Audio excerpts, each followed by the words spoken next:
Hello and welcome to Architecture, Design, and Photography. Today we are speaking with Nathan Bishop. He is a director at KEA, or Koning Eizebnerg Architects. He was the lead on the Arroyo project in Santa Monica, an affordable housing endeavor which will be the center of our discussion today.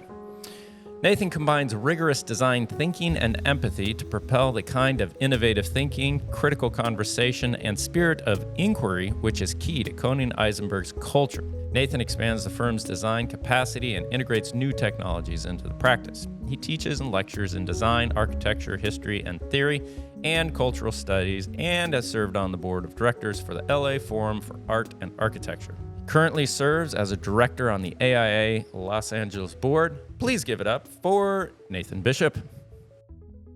A little bit of background for you. You grew up in the Northeast. How did you get into architecture? How did you think that you'd be able to enjoy the torturous process of using lots of trust and sums of money to build incredible works of civic engineering and art and architecture? Well, yeah, so my dad is a structural engineer. His dad was a structural engineer. All my uncles are all engineers. And I grew up on job sites.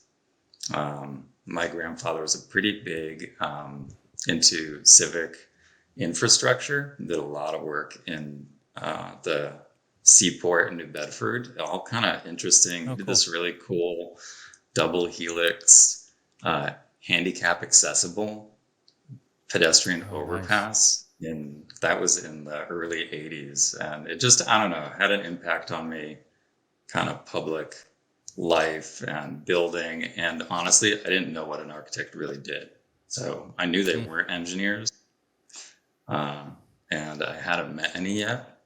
And so I got into it thinking, it could be a good combination of art, public space, people, and building. But pretty naive, yeah. I feel like most architects go into architecture pretty naive. I got my master's in architecture and practiced for 3 years, and I even went and job shadowed an architect for 2 days. The architects at the end of it told me, like, you shouldn't be an architect. It's just so hard. And still, I saw what was going on in architecture school, and I was like, I want to do those kind of things. That looks fun. But then when you get out, it's a little different. You have all that fun creative stuff, but it gets compressed down to like 10% of your time, and then the rest is this huge difficulty for me. My personality wasn't cut out for it. Yeah, I think I got lucky. I was teaching early on, still That's teach. nice. Yeah, taught at RISD and Northeastern and at Harvard. And, got lucky early in my career. So I always had the balance, I think, even if I was doing some house for somebody that wasn't, very impactful in any way, that, still had the creative thinking and time to explore stuff through teaching. And that's, that I think maybe helped those early years coming out of, school, Right. where usually you're just getting not the most exciting and glamorous of stuff to do. But I've always been in the design zone. So I've always been a little, I think, lucky to So you were kind of like the goldfish that people brought home that they kept in the bag and didn't shock it by just dropping it in the tank. You got to stay No, in a yeah, little I bit of that didn't. Well, environment. the other thing is my undergrad was at Northeastern and we did Yep. co-op. So I worked with architects as soon as I went to school. And, I think That's nice. I knew it was going to happen. Yeah. And Yep. so also I think when I finished school, I'd also had, a few years of working. So didn't have to start Yep. doing interny kind of stuff. Yeah. I got lucky. So did you maintain your interaction with teaching very intentionally? As in, I know I need to keep this more creative aspect part of my life, on life support to some degree, so I don't just get the churn and burn of the minutia of the practice of No, architecture, or no, it wasn't that conscious. It was more like, honestly, I feel lucky that I went to architecture school and lucky that I went to the one that I did. and also lucky that I was, always in a position where that's always been my role as designer in architecture. So I don't know. I feel like the school thing enhanced it, but it wasn't like a coping mechanism to deal with the drudgery of everyday stuff. Yeah. Yeah, I've found my ability, at least at this age, to stay highly engaged and very interested in what I'm doing is enhanced by sharing with people who are interested in what I'm doing and want to learn. So That's cool. that That's kind of that your motivation behind doing this. primarily, yeah. I'm pretty not antisocial to a psychologically negative what do you call it, diagnosis. Yeah. But Yeah. Yeah. I'm not highly social, and to have meaningful interactions like conversations like this, and to speak with other people who want to get involved in architectural photography, it's a way to meaningfully and actively engage in helping others and sharing what I've been able to figure out, which is fulfilling. And I think teaching in a university setting and all that is a great way of doing that. And I wish I kind of would have known that ahead of time. I was just so focused on, I've got to figure out how to get this business to be self-sustaining, get it to work. And, having gone from working in architecture to then working as an architectural photographer and just being hyper focused on the business and creating the product, to keep us financially viable, eventually you get to a point where you can burn yourself out if you don't lift your head up and say, like, wait a minute, what was the emotional payment from interacting with this constantly? The joy of design, the joy of, acting creatively, solving problems in that way, rather than solving the problem of keeping the money coming in. Right. So Yeah. to be able to interact with it that way has been very fulfilling for me. And so to see that you're acting in that way, that was a curious point for me to see what you get from that and how it's sustained you in your career and fed back into you being a more viable piece at KEA. KEA? Yes, KEA. And is it architects or architecture? It's architecture. Yeah. Architecture. Yeah. So Hank, Okay. yeah, Hank and Julie was my professor in grad school back in '98, and basically she got a competition to do a project and asked me to come out, and I was actually teaching at RISD full time at the time. But in terms of dissatisfaction with the profession, I saw myself. It was kind of like two roads. It was either stay a professor and do some nice houses for people around, Massachusetts, Rhode Island, New York, that kind of thing. And there are a lot of really smart people in that coast doing, stuff that's, kind of not having a big impact that I wanted to have in terms of public space and social dimension. And houses just don't do that, right? The problem's not big enough. And when Julie, called and said, I've got this competition, I think it'd be great, I jumped on it and came out and did that. And it really suited really what I wanted to do more. So I left the full-time professor with part-time architecture and became a full-time architecture with part-time professor stuff. And got really lucky, in working with my partners now, Hank and Julie. Can you talk to me a little bit about your preference to have more effect on these different types of projects rather than single-family home? What was the philosophical motivation and also the personal drive to be involved in that kind of design rather than individual single-family home? Yeah, I mean, I guess I was thinking back in undergrad, and I was always drawn to the projects that seemed like they had more social dimensions to them. And taught in landscape at RISD and architecture because I think, I'm driven more by having a bigger impact on public life and more people's lives. And that's kind of shown in the work. The real motivations underneath it is that I think I think architecture is a support system for culture and cultural change. I think culture drives architecture. And I get really interested in finding the spot where, I'm working with a community and working with a large group of people and finding a way to translate into architecture, urban space, the kind of underpinnings of what and where culture is going and where public space is going. And so what draws me to those is that the problem is bigger and it's less defined than a single family home. Right. So in a sense, it's the program has tentacles into class structure, social constructs. It's a far more multi-layered, multi-generational, multicultural, multi-income level. So you were drawn a little more towards your ideological position would have put you in a place that says, I want to take what I have to serve those who maybe can't afford using this in a single family sense, but spread, the ability I have across a broader range of individuals that might not be able to have this. Yeah, I think that's fair. I mean, in a very real way. And, I was in Cambridge working during school. It was, people who had money to complain about how they're going to organize their socks and books collection. And it felt very hollow.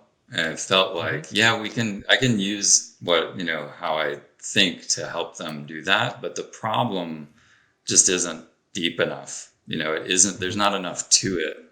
So being drawn to the bigger projects that have a bigger public impact. And it doesn't have to be a bigger project. Honestly, right now I'm doing a 500 square foot community kitchen. It's an incubator space in a park that we did next to a library that we did in Santa Monica.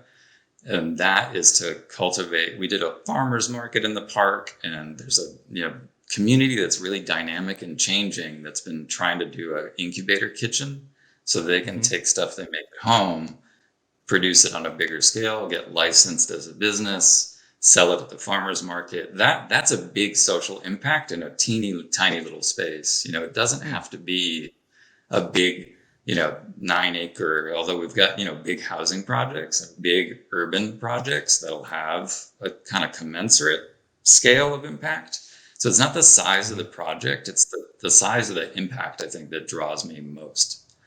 So this little community kitchen is going to have a big impact in those people's lives and their, entrepreneurship and, ability for, other people in the neighborhoods and communities to connect with that. And what's really cool with that one is right across the street, a nonprofit affordable housing provider that we work with has a community garden. So it just happens to be that some of these neighbors are growing stuff in the community garden, making it in the kitchen, selling it in the market.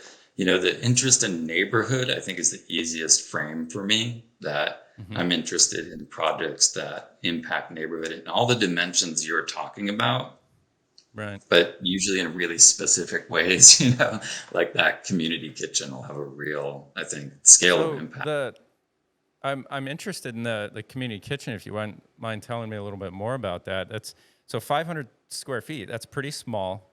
Is this an enclosed space that people can come to develop like food that they'd eventually turn into serving from a food truck business and then move to a restaurant? Or what exactly is the idea that would happen there that would translate into entrepreneurship and everything else potentially? Yeah. So it is a city-owned building, city-owned park. It's City of Santa Monica. We did the park. It's called Virginia Avenue Park back in 2006 or so. We did a branch library there in 2014. Yeah, we just had our 10-year anniversary. And then behind the library is a community center called Thelma Terry. And she was a big, activist and advocate in the neighborhood. and they named that community center after her.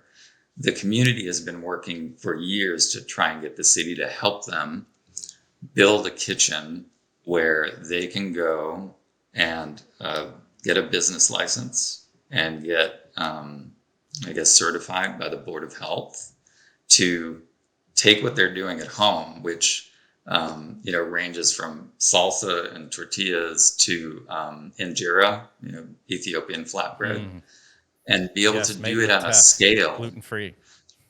And be able I to do love it at that a stuff. scale. Yeah, 500 square feet isn't big, but they brought in a person who's done this before for Incubator Kitchens, Mm-hmm. who I can't think of her name right now, but she did Mama's Tacos in downtown LA. Anyway, there's a heavily managed, schedule. So they can get 3 people in at a time, but depending on what your needs are, you're just scheduling time to go in and either, work on getting your license or getting the certificate or, producing the food.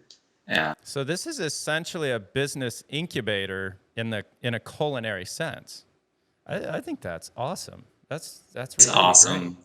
I really, the city is, Santa Monica is a great city and amazing and supportive of their communities. But this community also is super active, in advocating for what they need and what they want and ways to build equity in the community. The library was actually part of that.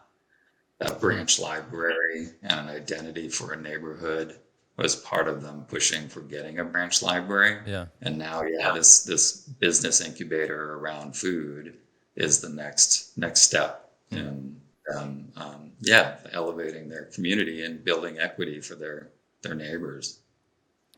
See these kind of thoughts and actions and projects, programs. I find myself like in between. A lot of my family is, diehard right wing, and a lot of my family's diehard left wing. And to be in the middle, you can really, it's every day. To be in the middle, you start to sense like the right will say like, oh, the left, they're just giving stuff away, and they're trying to make people dependent on the system, and then the left will accuse the right of these things back and forth. And to hear someone who I'm imagining, just because you're in LA and you're a designer, your politics are going to lean more left. That's a generalization, and that might be true, might not be true, doesn't matter. But this is a creative endeavor, making something beautiful that's community oriented. It has all the trappings of being a left leaning political blah blah blah that creates entrepreneurship and self sustaining business, which is a right leaning thing, supposedly. And when you can listen to an individual, you can see like, all right, here's someone trying to empower the individual to be able to stand on their own and not need to rely on the government for anything, but provide an environment that can turn them into someone that's self-sustaining. That's a really good thing to add to a community, to be a beautiful part of it, and to teach people to be self-sustaining while serving the community. The best way to be a prepper is to be active in your community. Yes, absolutely. I mean, I think it's the same thread that makes housing a good fit for us and me in particular. Uh, in finding ways that you can, because it's not making that community kitchen is just providing a platform for what they already want to do, right? It's not like a social engineering program. It's a participatory one by choice. Right. That gives them enough of a platform to, make a contribution. Yeah. And, a lot of the housing, we do a lot of affordable housing, a lot of multifamily, market rate housing, but just provide, especially in the affordable housing realm, providing housing in a way that people can have a place to live with the contributions they're making to the communities they live in. I'll give you maybe a more specific example. I'm doing the new high school for Malibu right now. Oh, nice. And the which is great, really interesting project, probably for another conversation. But one of the things Probably I super learned, tight budget on that one. oh my gosh, well, it's part of Santa Monica Unified, so it's not a private school, it's a public school. I So it's I make joke. but I make joke. okay, regard. I'm just trying to defend that Malibu has all ranges of people and needs too. They have a But the thing reputation. I learned, yeah, has a reputation, that's for sure. Yeah. But the thing I learned, one of the key things, and it wasn't about the school, it was about working with the staff and working with the teachers and working with the security, is that none of them can live in the community that they serve.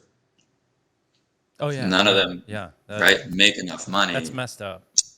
to actually live in the community that they serve. So affordable housing, in the way that I'm defining it, which is usually tied to, AMI, average median income, is a project usually done by a nonprofit with tax credits. These are actually for people who want to live in the community that they serve Yeah. and are part of that community, but instead they're having to drive 2 hours every day, not be able to spend time, after school because of traffic or whatever it is, not be able to Or be they're there on getting back at weekends. 10 at night. Yeah, so this the housing in terms of neighborhood building, especially affordable housing, in playing in that dimension of community support, just even provisionally, is part of the interest in making and having us continue to do that kind of work. Right.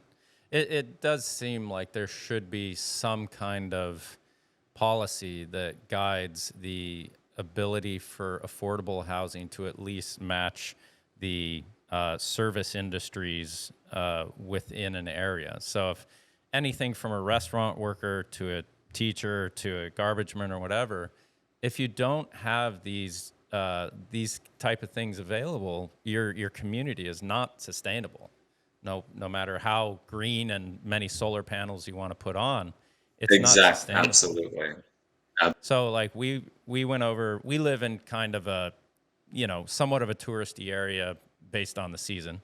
Vacation land in the summer here, and there's a ski season, but it's not as powerful as the summer season here. But we went over to Gorham, New Hampshire, the White Mountains, a beautiful, beautiful area.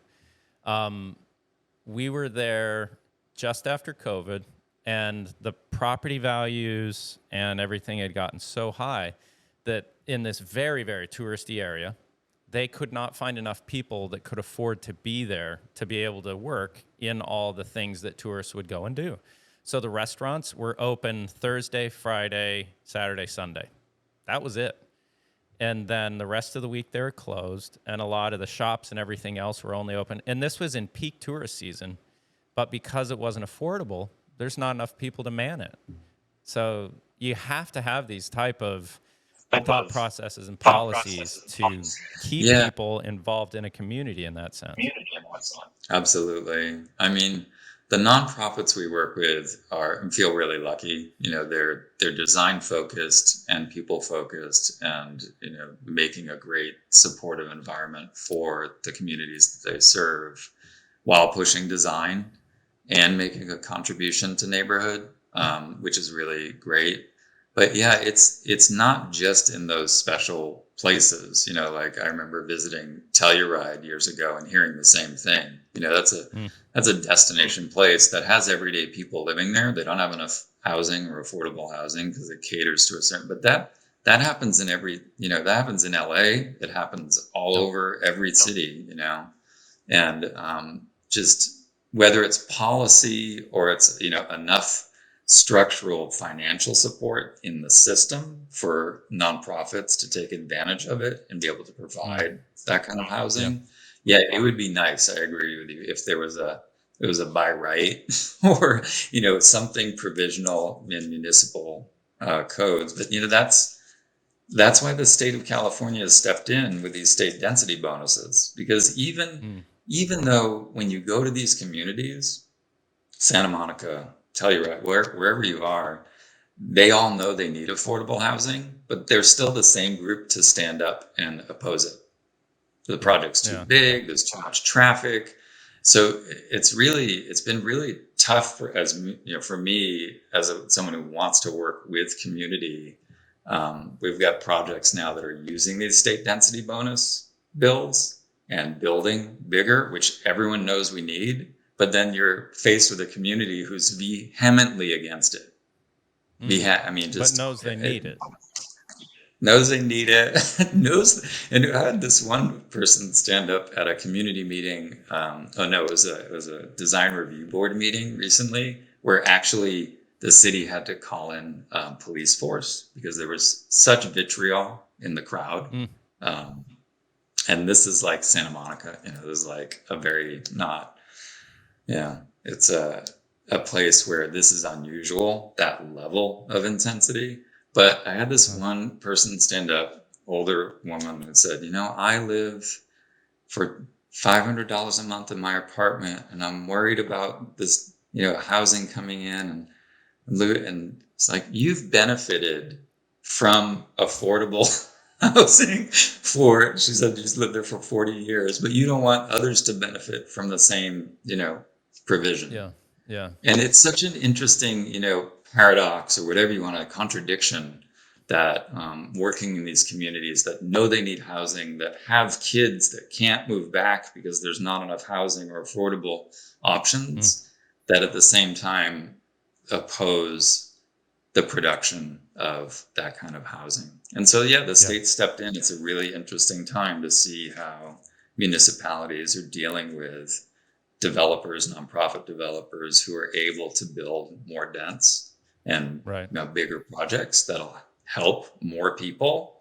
And communities are a little bit sidelined in getting those. It's it's a weird ideological, social, and the whole thing, how it interacts within our landscape and reality, that those who are oppressed but then make it, right as they make it, generally aren't as supportive or forgiving or bringing along those who are behind them trying to make it as well. It's like they just made it. They don't have enough headspace to think about who else to save. They're just trying to make it. And it's not until you get a generation past that where you then move into an intellectual realm to realize we need to look down the ladder and support everyone coming up. It's a difficult dynamic that's even happening here in Maine, in that we were able to just sneak in getting our property and home probably 4 years before COVID. And since then, our property and home is probably 3 times the value of what it would have been, to the point where our kids won't be able to buy in this area. We came to Maine because of property values and quality of life, and and now that, like, within like hardly any time at all, we're almost priced out if we hadn't gotten what we got. So it's a weird one to turn around and look at, know what to do with. Now, my architectural background in urban planning, I really appreciated that.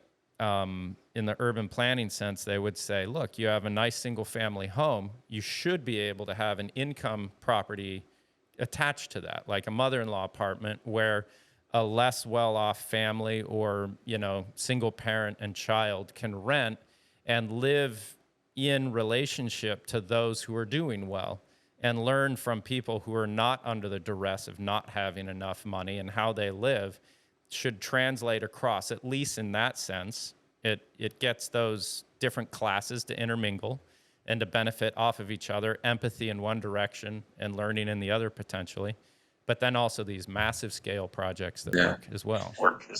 Yeah, I don't know. I don't really think of it that way. I think the opportunities you're talking about in terms of, provision of, just making somewhere that is a little less expensive to live, that makes a lot of sense. For me, it's not as much about the learning from each other. I think these are just people who are living their lives whose jobs don't make as much money. I don't think of like this as I don't do affordable housing any different than any other kind of housing. It's not about structuring somewhere for someone to learn and get a leg up. It's that they need housing. They have jobs that are important. They don't pay a lot of money. They need housing for somewhere to live their lives, not necessarily like climb the ladder of success. And so I don't know about this. I guess I'm suspicious of this model that eventually everyone gets to a single family home. And maybe this ties back to some design stuff. When I moved to LA, I did want that. I wanted the little bungalow with the backyard. I was the Southern California lifestyle, totally priced out. I've never been able to get it. What I've been doing with these, multifamily, medium density housing projects is trying to capture a little bit of the promise of the Southern California lifestyle in mid-rise housing. How can I do that so that it's not about like moving on from affordable housing to eventually something, maybe you will, but you got to make it great place to be and live with dignity and excitement as a place to call home. That I do think there's things about trying to, and in this book, the Housing the Nation book that talks about affordable housing and the history of affordable housing, and our project, the Arroyo. The Arroyo is one of, I think, 7 projects right now where that's part of the motivation is I'm trying to find a way in affordable housing for it to be not only qualitatively and design-wise as good, but lifestyle-wise, that you're living in a place that takes advantage of Southern California climate, beauty, light, air, views. Right. And so you did have a nice courtyard in that project, I noticed, which was really nice.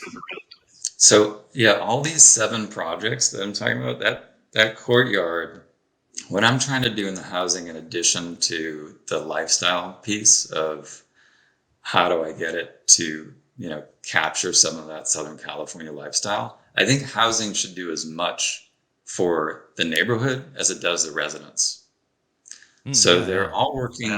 So that courtyard is as much for the benefit of the street of Lincoln and the neighborhood. So that when you're walking down, like, I don't know if you've been down Lincoln Boulevard, it's rough. We just did a shoot in early March in Venice, which I know is close to Santa Monica.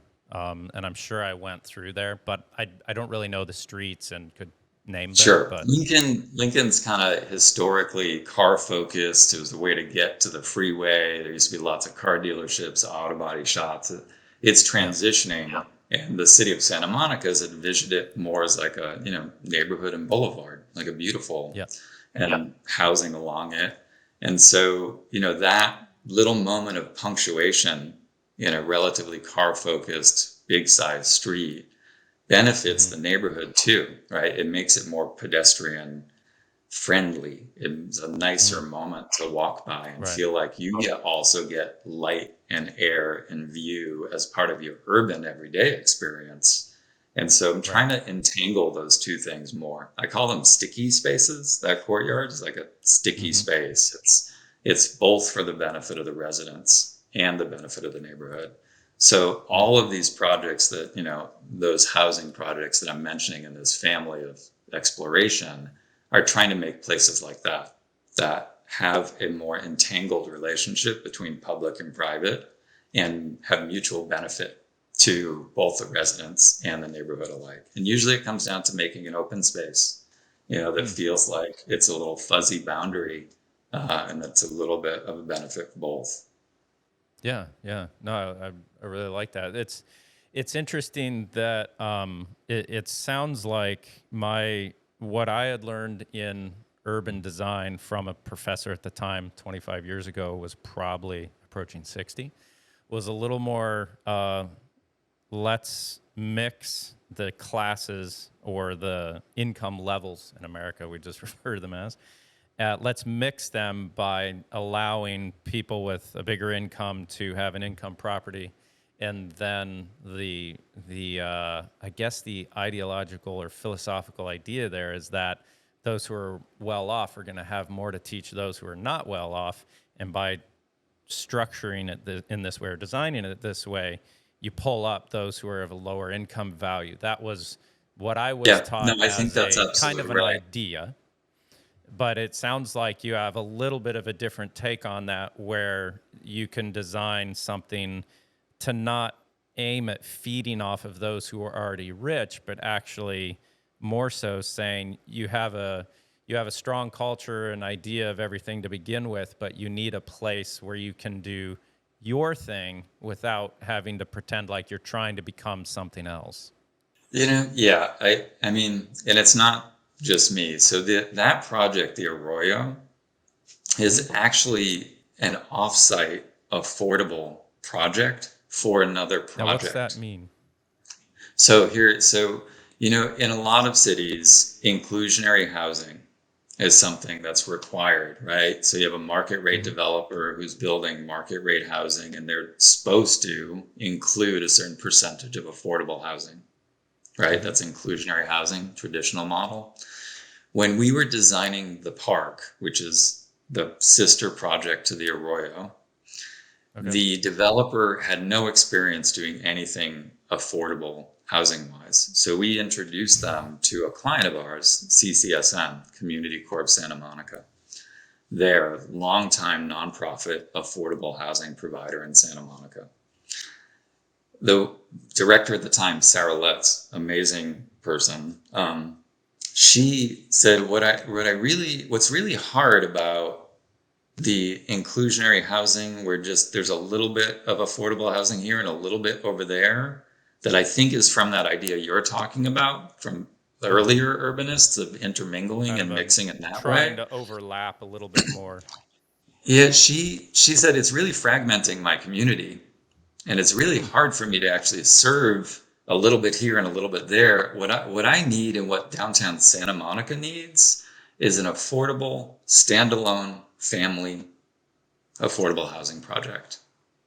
I Okay. need that so that we have families living downtown, that they have an affordable option, and that's what my community needs, and I want to be able to serve it on site. And so it's a different way of thinking about housing. It had to be, we worked with the city at the time. It was not allowed.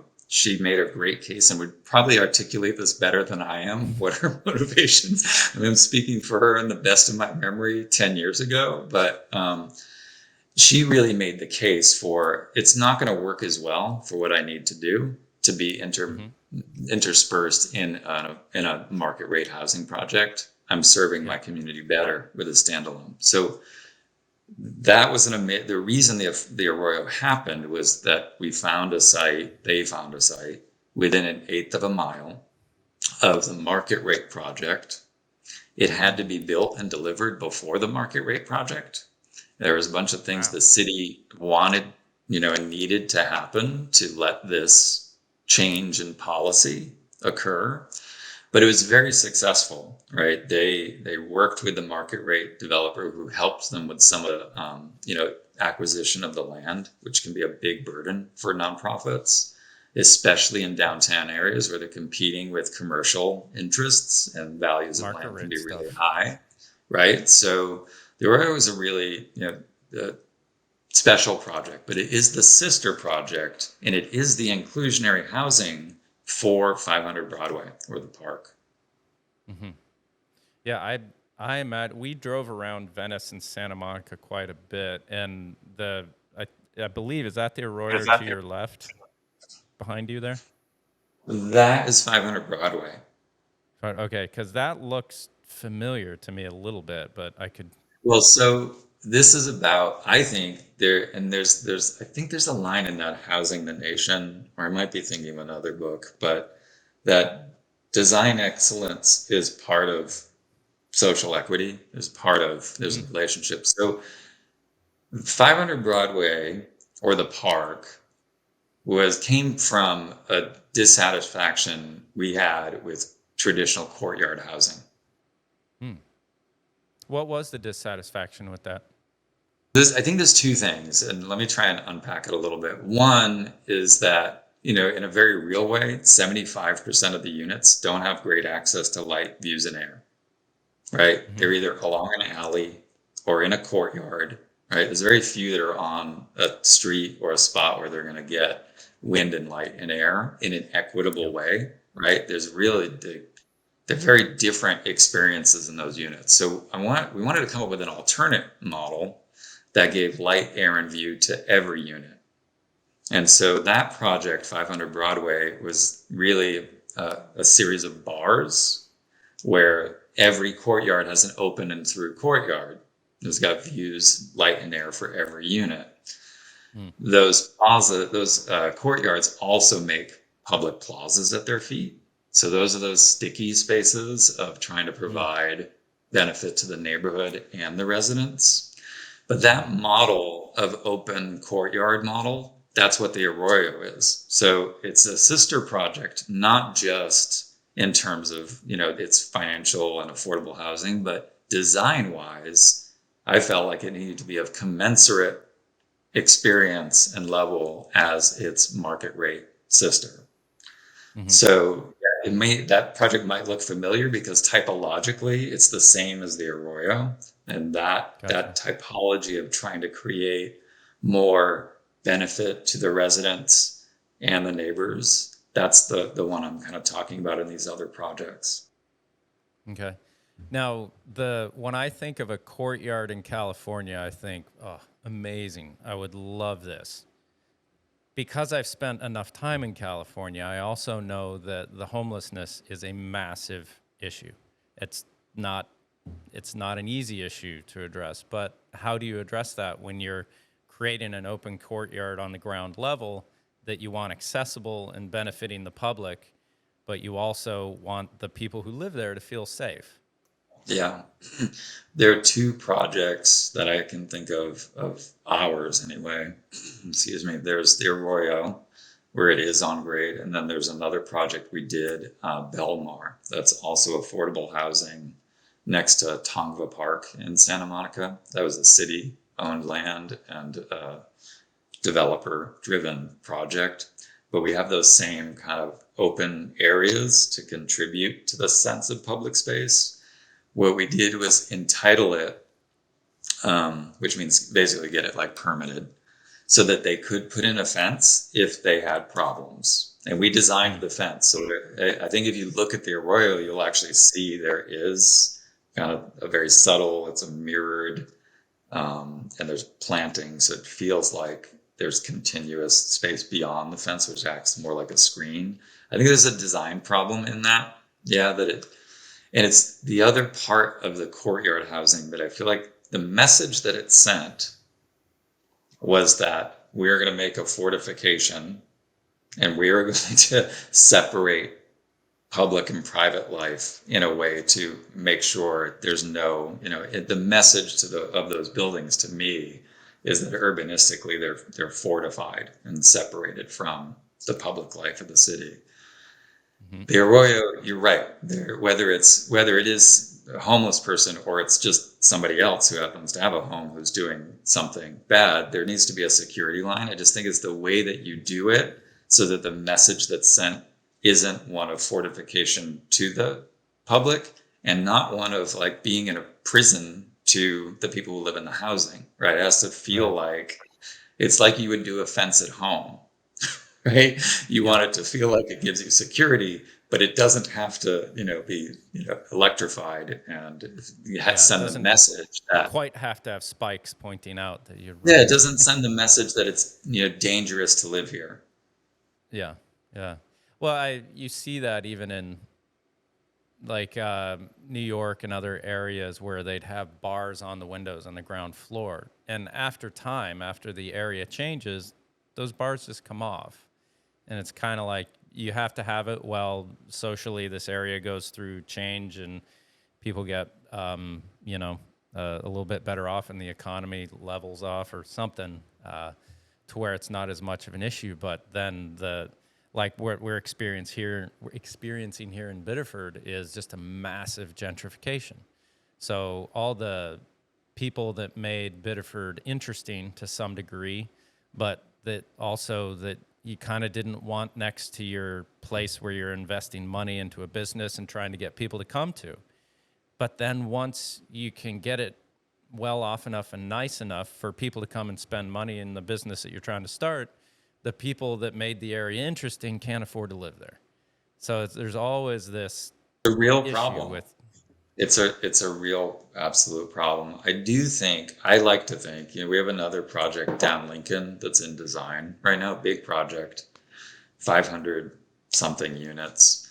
I think there's a way not only to make sure that people of all ranges can live, that's a financial structure, but I also think there's a character issue about how to make an architecture that doesn't only speak to a very narrow group of people or a way of thinking about the city. I mean, I think there's a way to design that lets you retain some of that grit and vitality that isn't so refined, that's maybe a little bit more informal, that it finds its way. But a lot of that gentrification stuff is also the message the building sends with its materials. It's overly, like it's too, almost like too refined or something that makes it not feel like it's very, inclusive in a way that it speaks to more people.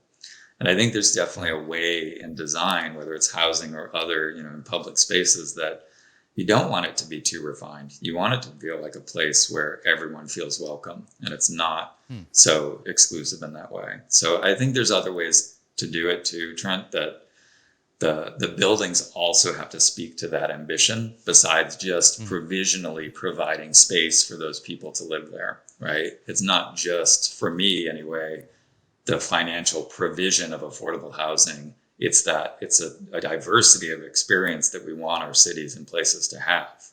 And that should be expressed in the architecture and urbanism too.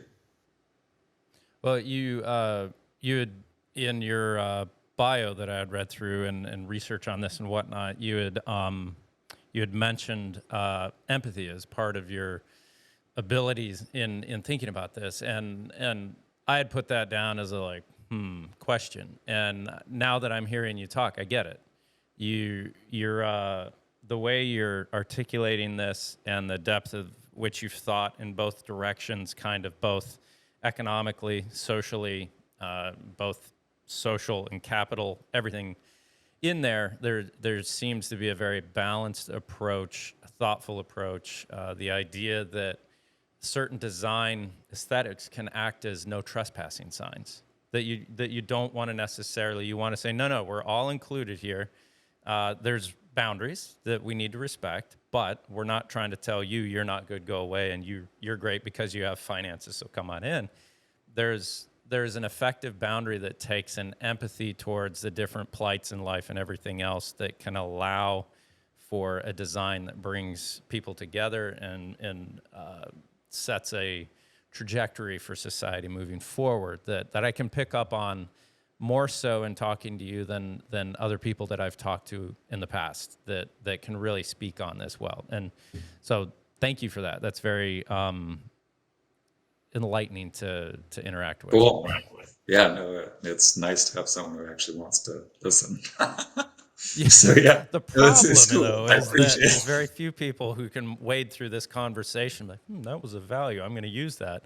This is like a little stitch of society. I want to throw this in there just because I do think, for me, I think Julie, my partner now, who Hank and Julie founded the firm, and then Brian Lane and I are younger partners now. I think this is when Julie, when I had her as a teacher, I think that was when I had her as a teacher. She said, someone was using Frank Gehry's house, which everybody knows, and like chain link. But we were doing a project, I think it was a social services project in South County or somewhere else. And Julie said, chain link means something very different in Santa Monica on Frank Gehry's house than it does in South Central. And it was such an astute observation. For me, it's always stuck with me that materials do mean different things in different contexts. Right. And you can't, and so there's a cultural dimension. Again, I think, like I was saying earlier, like culture drives architecture, and there's meaning embedded in things that empathy that we like to talk about isn't so. It's about trying to understand those dimensions of meaning that are cultural and different place to place, that can make an architecture that's resonant and supportive and inclusive, and not, if you're just a, absent-minded, I guess, designer and employing chain link and not thinking about the dimensions of those meanings in different contexts. Yeah, you can make something that puts people off, because you just think it's a cool material or it looks refined. But I think those dimensions of materiality are really critical and detailing for finding, especially public space and the housing that I'm trying to do and talk about, feel like it is something that you can make your own, that is inclusive, that doesn't.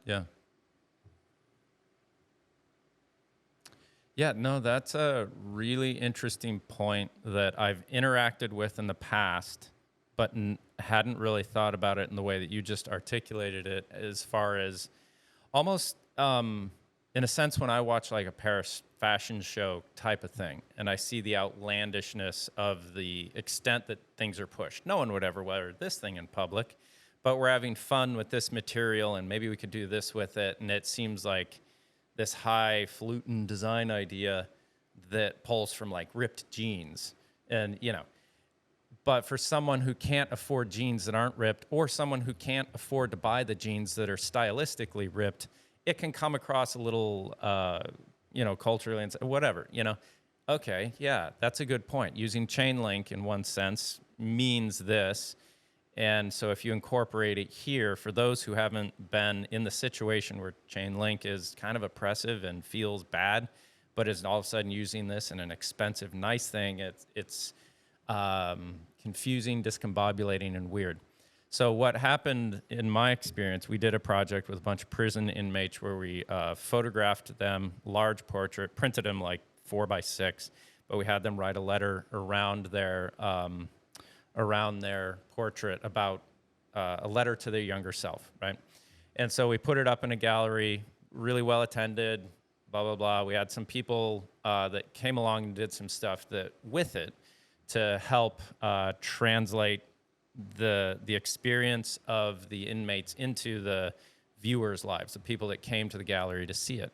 And what they proposed was putting up a wall of chain link fence, and people could write a note to their younger self and tie it into that chain link fence. And that was fine and good for the soccer moms and the lawyer dads and the doctor dads and everyone who was But the thing we found is there in the town here, there was still is a guy who does counseling with ex-inmates who brought them to the gallery to just have by themselves, no one else there, by themselves to have a group discussion about their feelings of the project and just where they're at currently, to have that group session actually in the gallery there to, And the thing that they communicated was that, they loved seeing the portraits and the letters. They were inspiring to them. They were hopeful, right?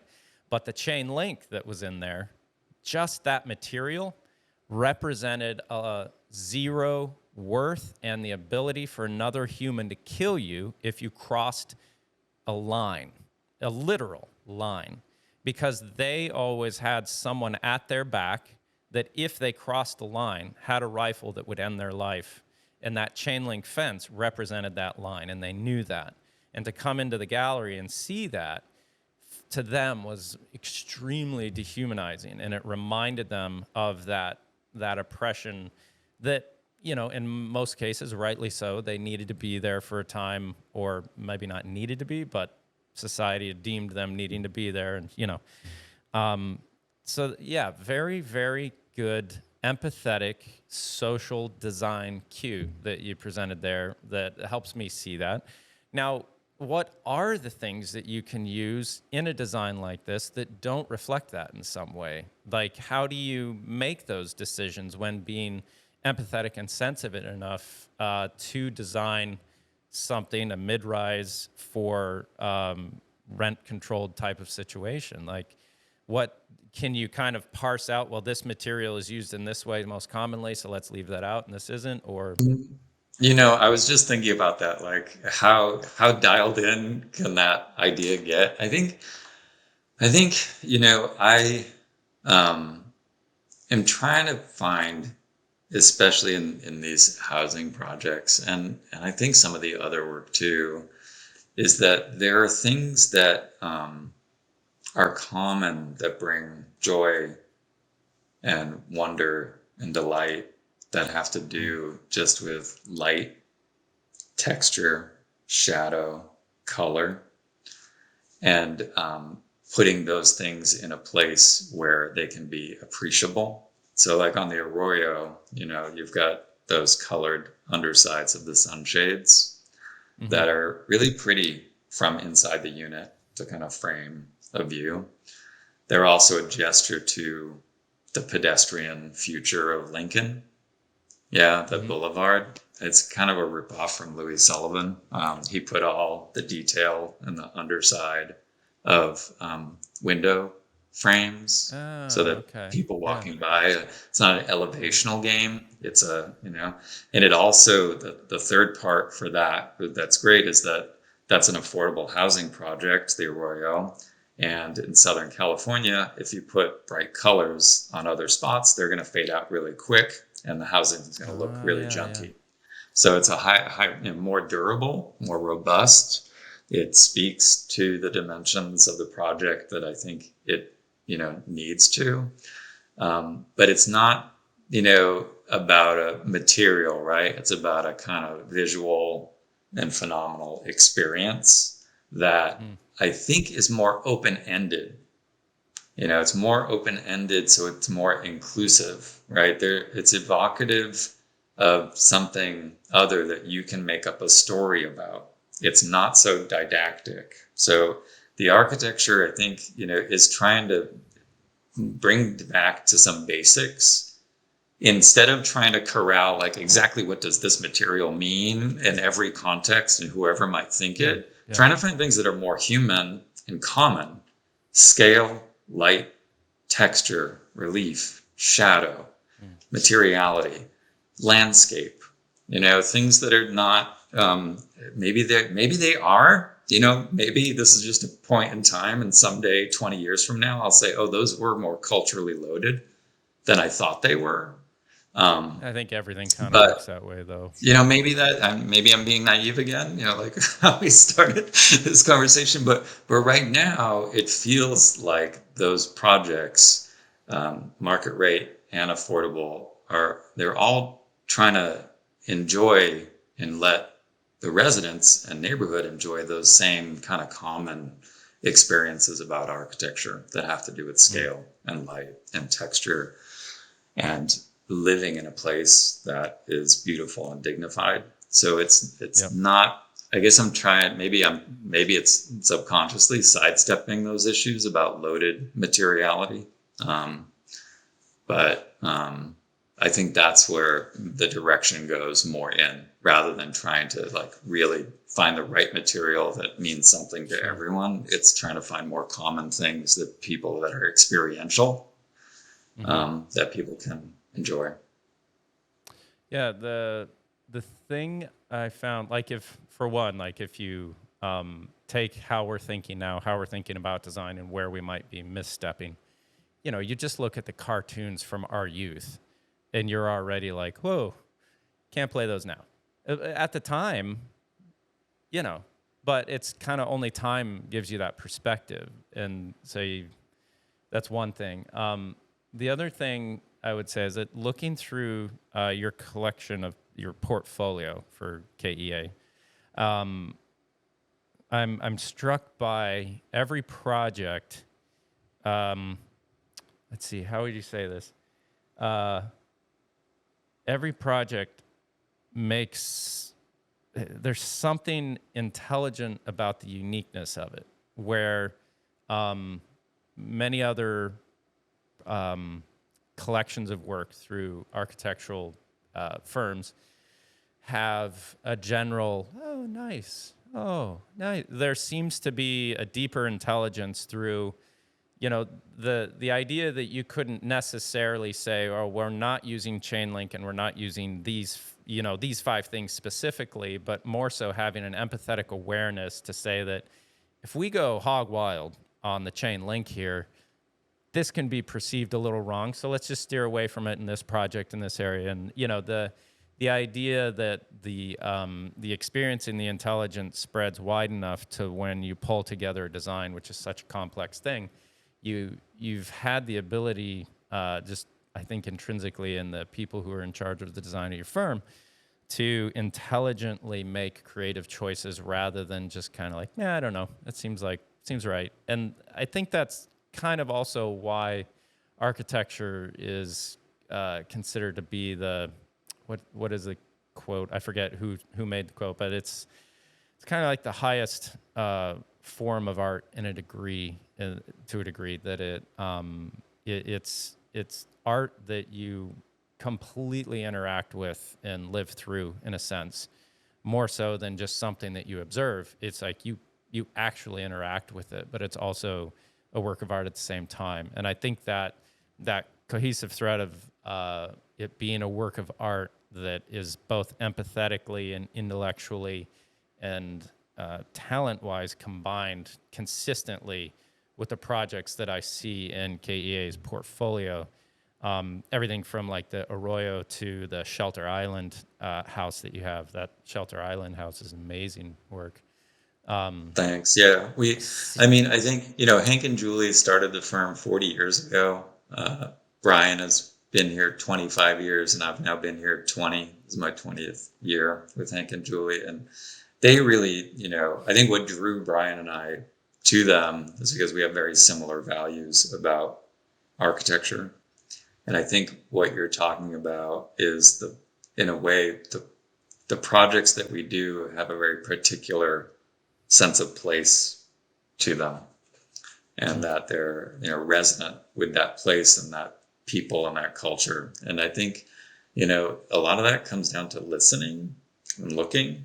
Julie's always been a great example of really listening to a community, not for like I like green or I don't like green, but what are we trying to get the building to do in terms of supporting you? What should it do and speak to? And I think that kind of sensitivity in the architecture lets it be very varied. That's what you're talking about. It's not like an authorship that comes from the architect. It's something that's a bit more emergent from a process of sensitivity and thinking and talking and looking and trying stuff out to find something that is resonant with a place and a people versus the execution of like Howard Rourke on the napkin, Right. that it's not that model of expression. Right. So it feels like you're pulling ingredients from an area to make something rather than bringing ideas from somewhere else and overlaying them. Sometimes a place is missing something, right? Sometimes it's not a kind of one size fits all approach. Sometimes a place needs something stronger and louder. Sometimes it needs something that's more synthetic. It's very particular to thinking about fit and thinking about sensibility, and thinking about people and how they're going to live there and how the neighborhood's going to be. So it's not always just about collecting together. Sometimes it is. Sometimes it's looking at what's there and putting it together in a different way or abstracting it and varying it. But, again, I think context is really key in the work to know the role the building is going to play in the life of the neighborhood and the people who are going to live there or use it. But it's definitely not a one size fits all. And that's why I think they all look different. Yeah. Well, they look different, but the thing I came away with from looking through your guys' portfolio is that there's a consistency of interest and like every project had and other portfolios that I've spent time looking through don't have that thing, and it's just a hard thing to articulate, but it's that each project has some point of confusion to realization. Like the Shelter Island house, that's not a typical house structure, but then all of a sudden it kind of replicates like a Mies kind of building in a sense, and it's like, oh, wait a second, and then you study it and it makes sense. It's kind of like in marketing, you confuse and then explain. The confusion brings in your curiosity, but the explanation is almost like the punchline of the humor that gets you. That all of a sudden then like, I don't get this, and then oh, I get it. Oh, that's really beautiful. I like that. I like what they did there. And to me, it's almost something in your guys' projects is consistent in that way, and I can't really articulate it more than that. That's okay. That's well, I think that's the art part of it. Yeah, that's the art and intelligence and talent that kind of intersects, that you can identify in each project, that I think is really beautiful when I look at your guys' work. But that's a good hour there. I've really enjoyed. If I were to summarize the value that I was able to get out of this personally and listening to what you had to say, is that ability to use empathy to guide your design direction is extremely valuable, and as much as the progress that I've been able to make in life by listening to my emotional state as a advisor to my intellectual state. And when you can combine those things, you have a really valuable thing that makes change and improves communities, where, if I were only to lead with my intellect, I would just roll over a lot of stuff without being very emotional and hurt a lot of people in my wake. And I think as a design firm, that comes through in what you're doing. And to see that in your bio and to be like, I don't know, this guy's going to be able to defend that or not. And to come away with it of saying, like, I get it.